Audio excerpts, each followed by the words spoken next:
Hello, everyone, and good evening. Welcome to our Forensic Accounting Investigation, Litigation, and Enforcement webinar. This is our first webinar, faculty-led webinar, so we're excited to that you all could join us tonight. I am Midori Juarez, Associate Director of Admissions for the Master of Accounting program at William & Mary. And very quickly, before I introduce our two guests, I just want to let you all know to please use the Q&A box to ask any questions, and feel free to ask questions throughout the presentation, and we will answer the questions during the Q&A segment of the presentation. So tonight we have two highly qualified guests to lead us in a discussion about forensic accounting. Our faculty moderator, Professor Kim Smith, is the Senior Associate Dean of Faculty Affairs and Chancellor, Professor of Business at William & Mary's Raymond A. Mason School of Business. She has a PhD in Business Administration from the University of Maryland and a Master of Professional Accountancy from West Virginia, and her bachelor's in Business Administration with a major in accounting from Fairmont State College. She holds a Certified Public Accounting Certificate from West Virginia as well. Professor Smith has taught numerous accounting courses in undergraduate, MBA, and the MAcc program at William & Mary. She has won numerous teaching awards, most recently the prestigious McLaughlin Award for Exceptional Teaching in 2018. And tonight, it is an honor to introduce our second guest, Jason. I first met Jason during our visits at the SEC during his time there. Jason is currently the Senior Managing Director at Ankura in the Washington, D.C. office. Prior to joining Ankura in 2016, Jason was a Senior Managing Director in the Forensic Accounting and Advisory Services practices at FTI Consulting. He is the former Deputy Chief Accountant of the Securities and Exchange Commission's Division of Enforcement, where he supervised and performed numerous financial and accounting fraud investigations involving SEC registrants and other parties. Jason was a frequent guest speaker, like I mentioned earlier, during our DC trek visits to the SEC. During his 12 years of service in the Division of Enforcement, Jason advised on a wide variety of technical accounting, auditing, disclosures, and internal control matters. He also performed and managed cash tracing investigations resulting from violations of the Foreign Corruption Practices Act, access, misappropriation, and Ponzi schemes. Jason co-chaired the Division of Enforcement's cross-border working group, which oversaw and coordinating numerous investigations involving issuers and audit located in foreign jurisdiction.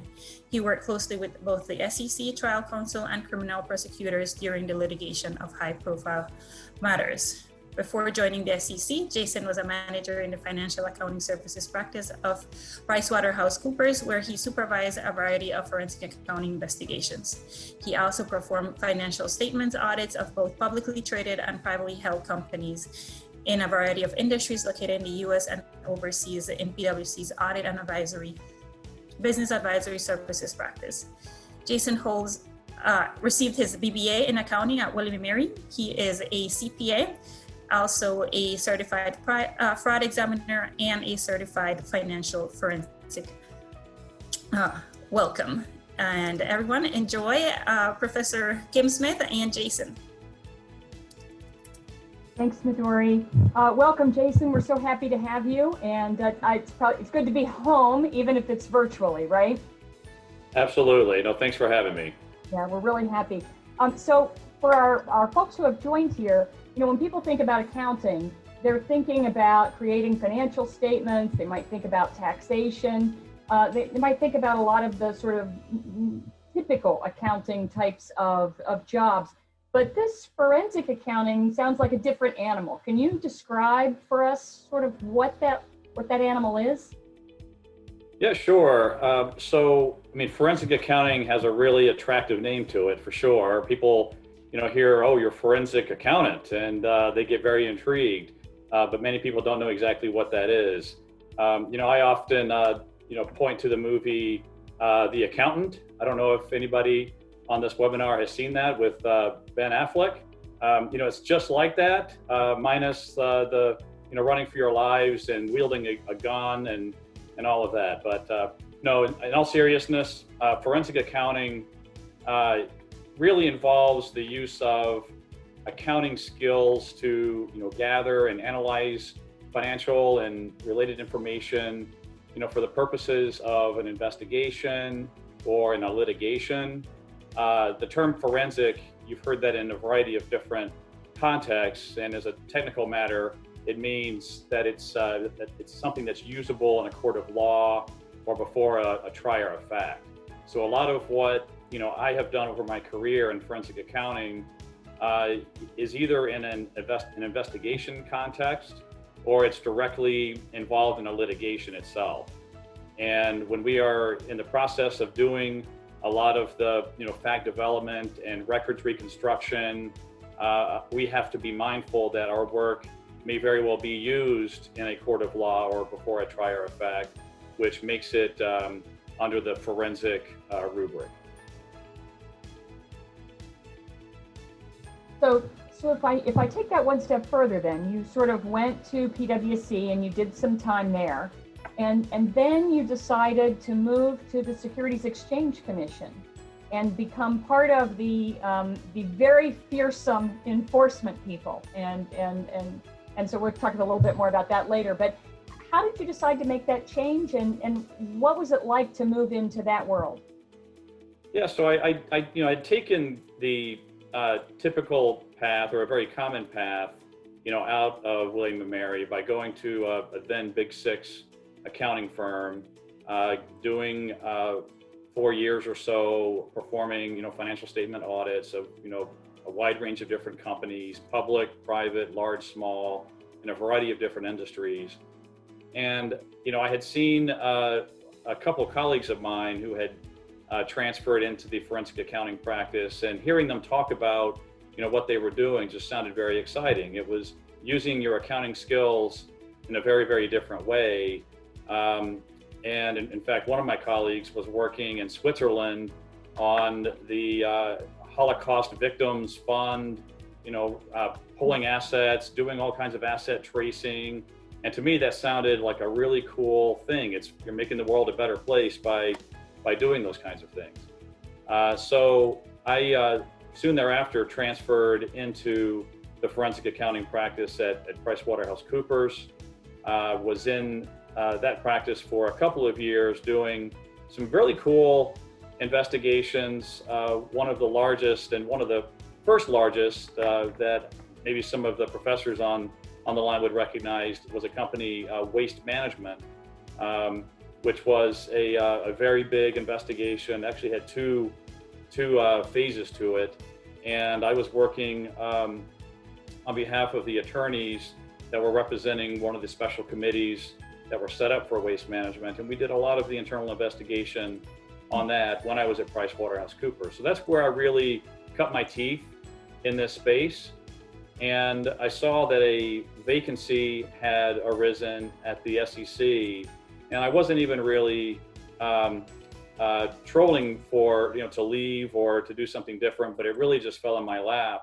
And I came to thought, this would be a pretty cool thing to do, to take what I've been doing on some of these cases at PwC, get some experience doing very similar types of investigations at the SEC and the Division of Enforcement, maybe stay 2 or 3 years, and then use that experience, bring it back to a firm, and the rest will be hopefully rosy. Well, that 2 or 3 year intended stay lasted 12 years. And, a lot of that was a function of just how interesting and the wide variety of different cases that I was involved with. Having a few promotions didn't hurt either to extend your stay. But that was really the thought process at the time. It was really a function of not only what I was doing at Pricewaterhouse at the time, but thinking kind of long term about the credential and the experience that I would gain by going to the SEC. Now, when you were at the SEC, do I have this correct that you would generally be paired up with an attorney? So it would be an accountant and an attorney on a case. How did that play-by-play go? What were your general roles? Sure. So the enforcement division is 95% attorneys. And you think about, enforcement in general is a very legal environment. It requires a lot of, at the end of the day, determination on whether there's been any violation of the securities laws, and you develop your work plans accordingly, to try to investigate whether that's the case. So in addition, the enforcement division does a lot more than just the financial fraud accounting investigations that I would get involved with. I mean, you think about the SEC and enforcement, you see in the headlines all the time related to insider trading, and all kinds of other issues that don't necessarily require accountants. So when it comes to the financial fraud investigations that I was involved with, I was always working with an attorney team. We were attached at the hip, to carry out the investigations, and a lot of that, certainly was by design because of the work streams that came along with it.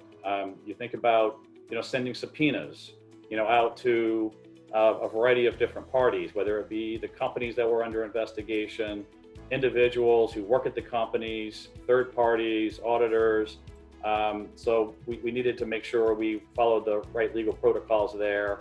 And then when it comes to performing interviews, taking testimony of witnesses during these investigations, we needed to have the attorneys there, but at the same time they needed to have us accountants there as well to help translate the numbers and the accounting records and help navigate through all of that. So that's typically how those teams were set up.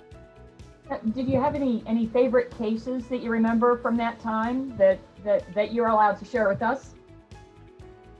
Yeah, so I over the 12 years, I worked on a lot of different things, a lot of different accounting issues that, ran the gamut, from, revenue recognition, type issues, manipulation of expenses, unrecorded liabilities. I mean, the list goes on and on, fictitious assets, valuation issues. There were a lot of things. But probably my all-time favorite case that I worked on, and this was a while ago. This was, I think I was staffed on this in 2003, and it lasted several years, from it coming in the door at the SEC, through the investigation and through litigation. But it was a company that at the time was the second largest food distributor in the country. It was called U.S. Food Service, and they were a subsidiary of a Dutch parent called Royal Ahold. I don't know if you've heard of that or not, but they own a bunch of grocery stores and food distributorships. So that case was largely about vendor rebates, which, not to get technical on this in this forum, it's when a company buys product from a supplier and ultimately resells that to a customer, that is a cost to the company. And if they are getting rebates from the supplier on those products, that is a reduction of costs. And that is the area where we had found there was a lot of manipulation that was occurring to those numbers, which, for every dollar you reduce your costs, that's an additional dollar to your bottom line. And we did see that there were a lot of incentives to manipulate those amounts because of very significant bonuses that were tied to achieving certain earnings targets. And those bonuses were 6-7 figure, type bonuses that could be paid if those were met. And so the interesting part of that was not so much the technical accounting, which I, again, don't want to bore you with on this call, but it was the fact that it was very non-technical at the end of the day, that the means that the orchestrators of this were engaged in were simply, or in many ways, plugging numbers, making the numbers up. It was not really an abuse or trying to exploit loopholes in generally accepted accounting principles or anything like that. It was good old-fashioned, we're short by X amount, we're going to plug it, and we're going to justify it by saying that they come up with all these different things each quarter. So it was really the simplicity that was fascinating, but also this case ended up involving a lot of other third parties that were helping facilitate the company's fraud. And what I mean by that was, when it came to audit season, the company had to send out audit confirmations to a whole host of these suppliers to confirm whether or not the balances that were on the company's books were actually in fact payable by these suppliers. And as part of this case, there were dozens of false audit confirmations that had been certified and signed and provided to the outside auditing firm.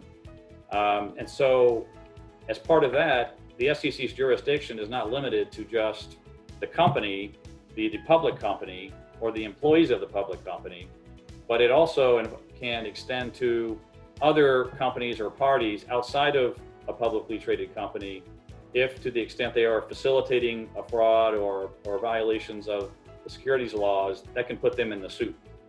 And that's exactly what happened here. There were some very high level people at public companies, but also at private companies that found themselves on the receiving end of enforcement actions. And then the last part of that was really interesting is that this case had criminal interest. So the SEC is a civil agency which brings civil charges, which means the SEC cannot put someone in jail.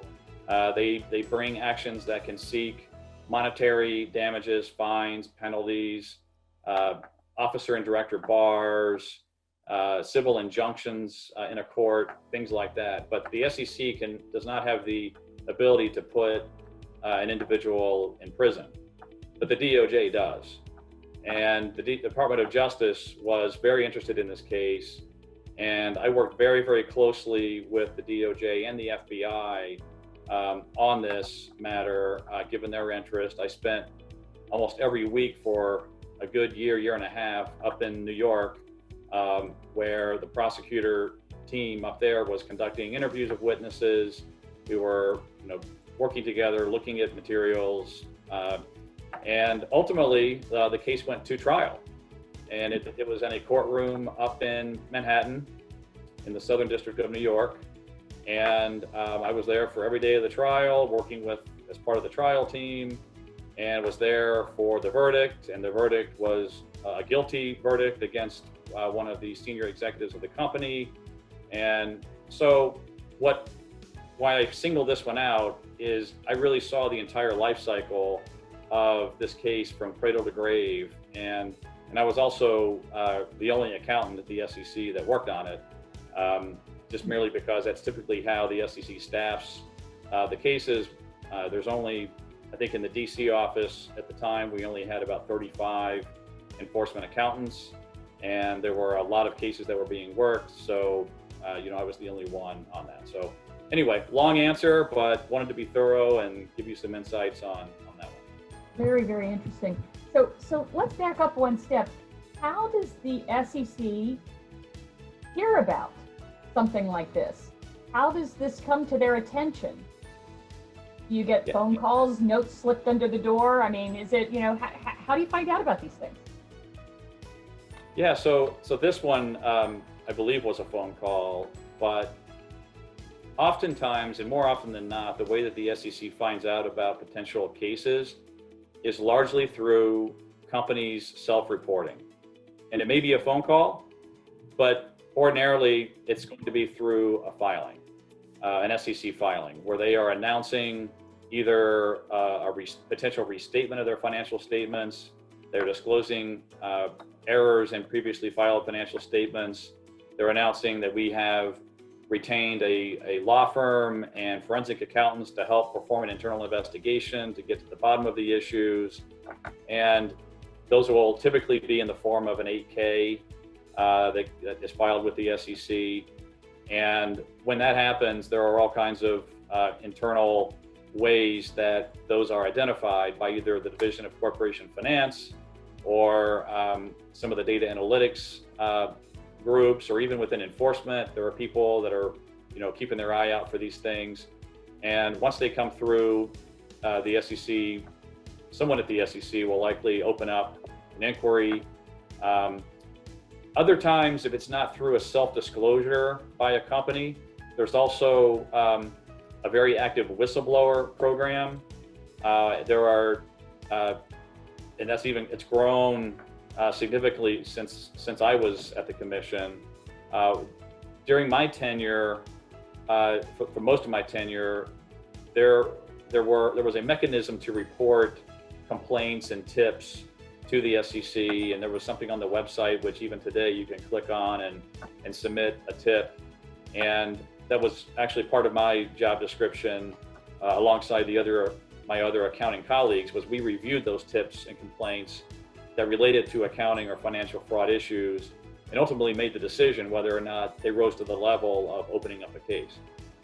But toward the end of my tenure and today, they have a formal whistleblower office that was set up after Sarbanes-Oxley was enacted, and that has created a very significant fund that pays whistleblowers very significant sums of money to the extent a tip is provided to the SEC. It results in the opening of a case. It provides substantial information, to investigating and furthering the case. And a whistleblower reward can range, I believe it's between 10 and 30% of the amount that the SEC may receive in fines or penalties from the various parties in a case. And I mean, there was a press release today that there were two people that were, paid, $30 million related to them serving as whistleblowers in a case. So real money being paid, real incentive, and that's been a very increasingly successful, program for the SEC. So as Midori mentioned earlier, we have regularly taken our Master of Accounting students up to visit the SEC and some other folks up there. And again, Jason, we thank you for talking to our folks, but we always used to kind of go into the waiting room, and the students and I would stand around and we would say, who do you think is here for enforcement? Because they would be the ones that were like, and so, so I do know that sort of, we know you, right? And you look like a great guy and so forth and so on. But how did you have to behave, or what was the persona of being a person who was in that role? It's a good question, and I think different people will answer that question very differently. And I think there were a variety of personalities and ways that people carry themselves, as you would expect in that kind of environment. But look, it's a very empowering role to have, for sure. And what's the quote from Spider-Man? With great power comes great responsibility, right? So that's the way I always took it. And I think, look, you're when you're in that role, you have all the leverage in the world. You have home field advantage. And you have subpoena power. I mean, you can subpoena people and force them to come in to talk to you for testimony. You can force them to turn over, documents and computers and phones and, all kinds of different information sources.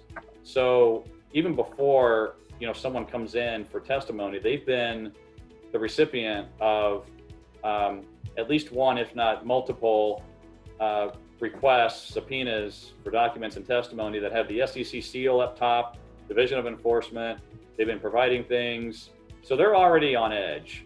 And, my role and my way of doing things was to try to make people, feel comfortable. But at the same time, we had a job to do to try to get to the bottom and do our fact development, ask the questions that needed to be asked.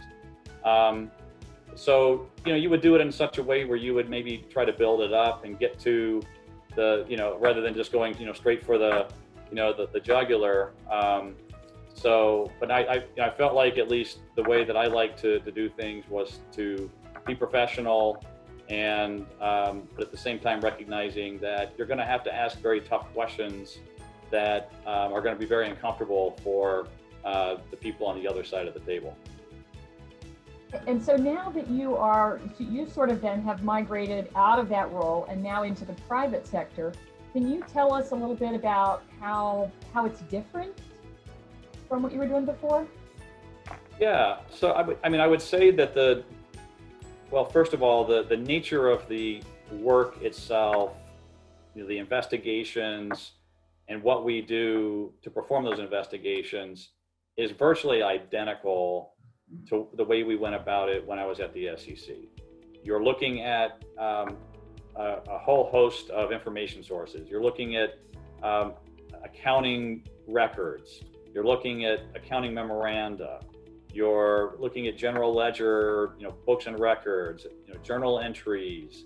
But you're also looking at emails to get behind the thought processes behind accounting rationales and the basis for why things were booked and decisions that were made contemporaneously.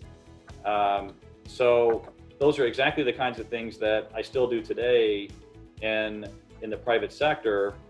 I'd say a couple of differences. One is my client's different. My client is usually a company or a potential defendant in a case where we're still doing these same procedures and things to do the fact finding to see what we have to work with, what the issues were, what defenses may exist related to some of the decisions that were made. That's the one of the bigger differences. But the other difference would be the SEC, as I said before, has endless ability to get stuff and get information. And when you're working for either a company or even, to a less extent, when you're working with an individual, you don't have the ability to compel production from other information sources. You can't compel production of a supplier's email or a customer's financial records. You don't. So many times you have information voids that you just have to deal with that you did not have to deal with at the SEC. But in sum and substance, I would say the nature of the work is very similar, except for the fact I also have to not only do the work, but I have to help the company generate work. So that's a different kind of marketing aspect that frankly, having worked at the SEC as long as I did, in many ways comes very naturally. Just because of the network of lawyers that I've worked with over time, and I've been in the private sector for 8 years now, but that's a different aspect. It's outside of really the substance of the investigation. Now your work then is presented in the courtroom as evidence, right? And do you present that? Do you testify? How does that work, and what's it like? That's a good question. By and large, when we are performing investigations, we are typically retained by a law firm that is representing a company, let's say, that needs the investigation. And our work is therefore and typically privileged because of the having the attorney involved in working with us. So usually the findings and the materials that we generate as part of those investigations do not necessarily find their way themselves in court, but there oftentimes might be, and again, the investigation phase is typically the first phase. The second phase may be that you end up in litigation. And in litigation, to the extent that there are, let's say the SEC is bringing charges against a company, or a customer is suing a company in court, and they need an accounting expert. That's very different from an investigation. That's strictly more of a litigation exercise where I could be called to come in and help provide either technical accounting, testimony, write a technical report that might be submitted, to the court, but it wouldn't be related to the investigation. And typically we try to keep those separate for those reasons, because the investigations really don't end up in court and they are privileged. But if I serve as an expert, that very much will see the light of day in court. So if you were, now that you have done this fascinating career, if you were back at the stage where you were at William and Mary, what recommendations, especially in this world of analytics and sort of all of the changes in artificial intelligence and all this stuff that's going on, what would you tell students who might be interested in this field? What advice would you give them? Yeah, I think the first piece of advice I would give would be hang in there. As far as, look, accounting major and going that path was a big decision. I recall, being, I guess I was a sophomore, had taken intro and I really liked intro, and I took a couple others. But I also had some friends that had taken that path, and they were either juniors or seniors, and they were working hard. And I think no matter what major you pick at William and Mary, you're going to have to work hard. But one of the thought processes was, look, while I like accounting, and I'll be honest, there were certain courses within the accounting major I wasn't that attached to. But you keep your eye on the prize, because at the end of the day, having an accounting degree, no matter what field you go into, whether it's what I do in forensic accounting, whether it's being an auditor, whether it's going in-house at a company, to do internal accounting, and there's so many more opportunities beyond that, but it builds such a wide foundation that will give you so many options. And it's a very versatile degree. And I think that's, at the end of the day, the advice I would give is A, major in accounting, and B, just hang in there, stick with it, because the rewards are almost immediate once you get out of college. That's great. Well, what we want to do is make sure that we save some time for questions. And so I know folks are on here that have questions, and I also know that they tend to be shy about saying them. And so if anybody has any questions for the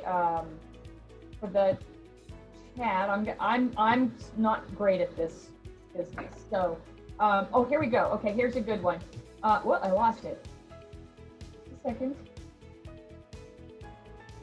In your time as a forensic accountant, have you ever worked to uncover money laundering schemes of organized crime groups?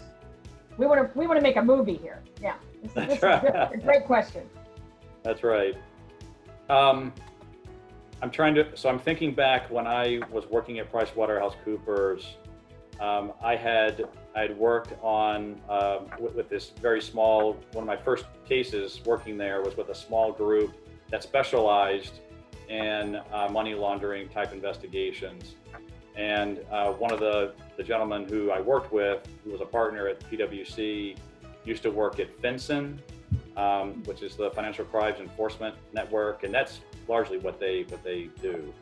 And we did do some investigations there. We also had started to try to map out, and there's software you can get that we started to develop at PwC, and I think a lot of other firms that do this work, focus on that as well. But where you can, map out relationships, and it's almost like a LinkedIn for potential again money laundering type issues. So I had worked on that kind of project internally as well.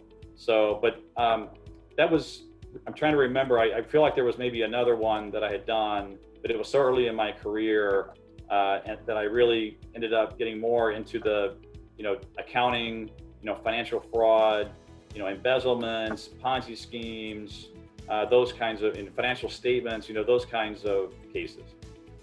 And so what's your opinion about this question? Do you feel like somebody who wants to get into this career should take any law classes, whether it be securities law or more general law courses? What's your thought about that?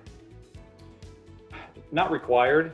Not required. I would, when we're looking at recruiting in our practice, for example, we don't really, look for that. I mean, and I'm trying to think if I've ever even seen, someone who has done that, although I guess at the CV level, we may not see exactly all the courses that they've taken unless we really start digging in.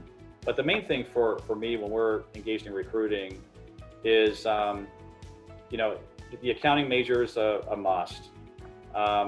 And if someone has gone and done some time in an audit practice or done something internally at a company where they've actually experienced having to roll up their sleeves and get behind books and records and really get familiar with financial statements and understanding the flow of information from at the transaction level through subledgers, through general ledger, through financials, through just the whole thing, that is really a big plus to bring somebody in who has done that. That said, that's not a prerequisite either. We actually I have a colleague of mine who has been with us. I think she's been in the industry for about 5 or 6 years, and she came straight out of school, William & Mary, and went straight into the forensic accounting world. She went to a Big Four firm, and we recruited her out of there. But she's been a superstar, and she's been very, very successful without having to have gone in and do audit. So, but I would say that's not the norm. I think the normal path would be, again, coming out, getting some experience doing audit or internal accounting somewhere, and then bringing that experience into the forensic accounting context. We have a question from a Jason Flemmons devotee who says, you gave a talk in 2015 titled Financial Fraud Still a Problem or Gone Forever? How would you answer this question now, 5 years later? And where do you expect the field to go?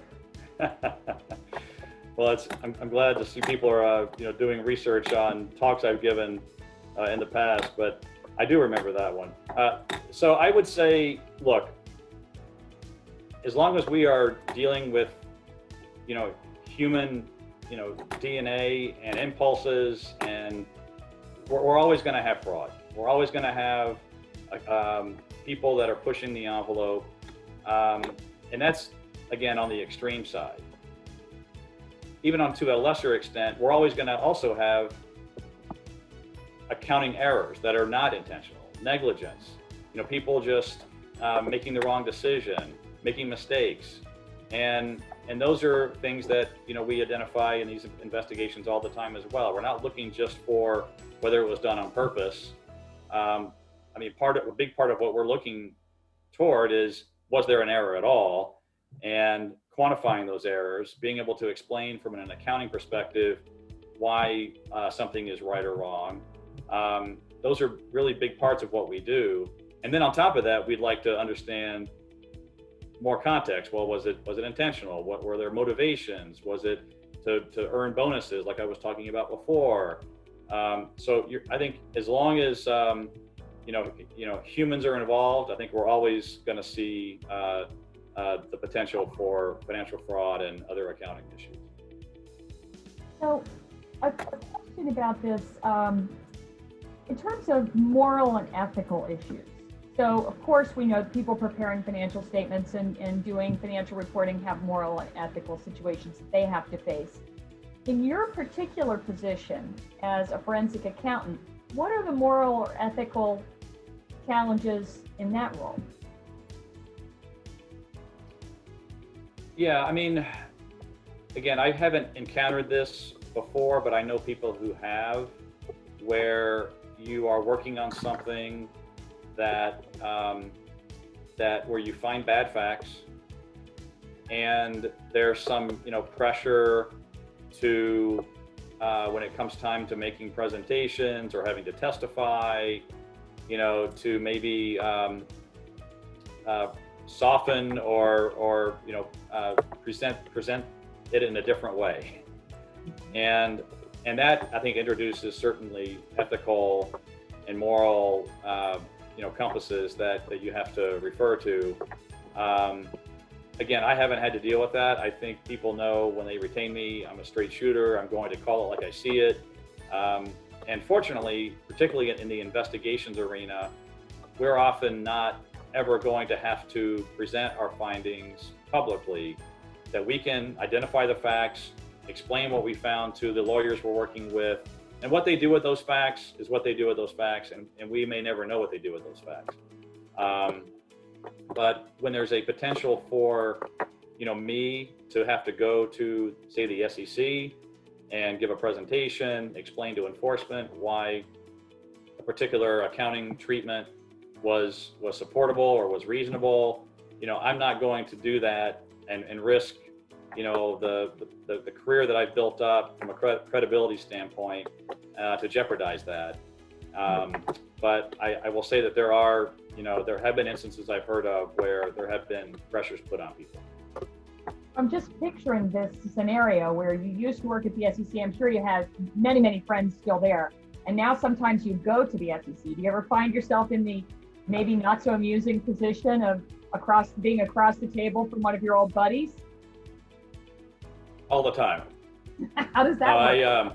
I've gone to the SEC quite a bit to, again, alongside my law firm clients, to, give some sort of overview or my perspectives on the issues, and actually that's one of the very big positives of my practice.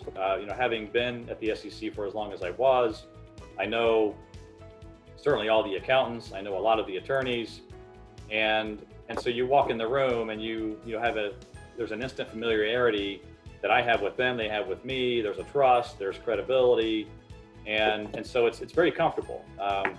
And so I think that's one of the reasons why we've had success in our practice, because of those relationships that we've maintained. So no, I actually enjoy going in and sitting on the other side of the table, from those former colleagues of mine. Well, Jason, we have several questions here. I'm going to try to combine them into one about if you want to get into this field, do companies like yours hire people before they've completed their 150? Does a Master of Accounting help you as you sort of try to pursue this field? And sort of, how would you go about getting a job in this area? Yeah, so as I understand it, you need the 150 to be able to sit for the exam. And a very common way to do that would be to, get your Master's of Accounting and then sit for the exam. I think the first thing that we would look for would be, an accounting degree and someone who is eligible to sit for the exam. You don't necessarily have to come in with the CPA, but I don't think we would necessarily hire anyone who needed more schooling in order to get their CPA. So I would recommend, getting that done, while the iron's hot, and then, getting, like I said before, you could, seek to go in to a consulting firm to do forensic accounting straight out of school. But the more common path would be to get some other experience first. So I have an odd question. I like this question, and we're putting you on the spot here. So, what is the best or the most amusing, whichever, question that an attorney on the opposing side has asked you when you've been testifying? This might take some time. You can punt this question totally. The most amusing question I've been asked. I'd have to think about that one. Nothing's coming to mind immediately, but I feel bad that because this is one I'd like to answer, but I'll follow up with you, Kim. I'll send you an email with the answer, and you can circulate it to the group. We'll circulate it, and then we have just a couple more questions, if you're okay with that. So, several questions on sort of both sides of this issue. What's the best part of going to work every day in this job? And what's the most aggravating part of your job? The best part, and what really attracted to me, to this field is that every day is different. And that's because every case is different, every fact pattern is different. There's so many different kinds of issues that you encounter. And that's the other piece of that would be, what we do is very free thinking. It's very, putting the puzzle pieces together on things. First of all, trying to decide ultimately what this puzzle even looks like. And you have all these different pieces, and does this, fit in here, or is that not really part of what we're doing? And then, so there's a lot of thinking outside the box, a lot of customizing your work plans. There's no real cookie cutter work plan that you can come up with for these kinds of things. You have to really tailor and adapt them, to the specific cases you're working on. So there's a lot of room for creativity and just free thinking. So I think that is what energizes me to come to work every day. And we hire, very bright people who are capable of that, and just to have those interactions with your team is very invigorating as well. In terms of the things that, maybe on the other end of the spectrum, that's a good question. I would maybe say that, but this probably goes, for any kind of consulting job, is that the schedule is very unpredictable. You may have to travel on a whim, may have to jump on a plane and be gone for a week or two to work on some things. You may not know that well in advance. And so you really don't have a lot of control, particularly, earlier in your career too, on schedule. But again, that's going to be with pretty much any job that you take and want to excel and get promoted and all of that. But I would say even where I am in my career, I think I've gotten a little better handle on those kinds of things. But it's a client-driven profession, and when the clients need something, there are deadlines, or they need you there, or they need this tomorrow. You just have to drop what you're doing and get it done. Fantastic. Jason, this has been great. I'm so grateful for your time, and we've really enjoyed talking with you. And I think Midori is going to sort of close with our formal thank yous. But thanks again. You've answered most of the questions. We got some really great questions, and just really grateful. Thanks again. So Midori, I'm going to go back to you. My pleasure. Thank you, Kim. And thank you, Professor Smith and Jason, and thank you to all our participants for attending our webinar. The webinar was provided by the William Mary Master of Accounting program. If you would like to learn more about our program, please contact us.